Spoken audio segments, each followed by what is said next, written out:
All right, so here is how to raise mealworms.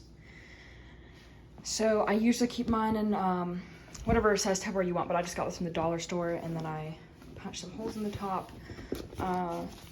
And then as their bedding, I use organic chickpea starter, and then the toilet paper roll is just because they like to hide in it and stuff. I typically only feed mine carrots because they do not mold as easily as some fruits, such as like apples. And then the vegetables like lettuce and kale seem to wither too fast and just kind of curl up and become dry and crispy. But the carrots, these have been in there for about 2 days now, and they're still kind of like plump and luscious, and they keep the moisture a little bit better. But then also they do not, like apples for instance, will turn the chicken food in here moldy, which I have been running into some issues with humidity, and my pellets have become moldy. When that happens, I'll usually just do like a massive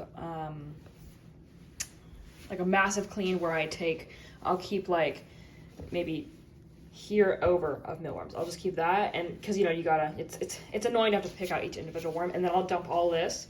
I'll just give it all to the chickens, or dump it in the compost or whatever, and the chickens will eat the worms, and the beetles and the chicken food, and then I'll just put all new chick food in here, and they'll regrow themselves. They're really resilient.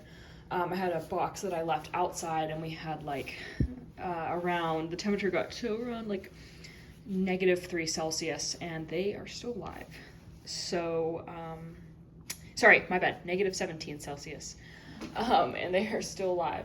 So they can move through some pretty tough weather, but I mean, obviously keeping them inside over the winter is going to help them, grow faster and whatnot. And then as far as how many times I feed them, this is 3/4 of a carrot.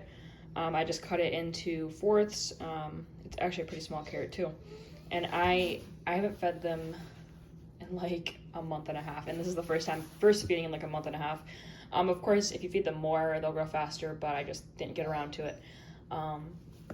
But yeah, I would say when these carrots, it's kind of like just a play by ear sort of feeding.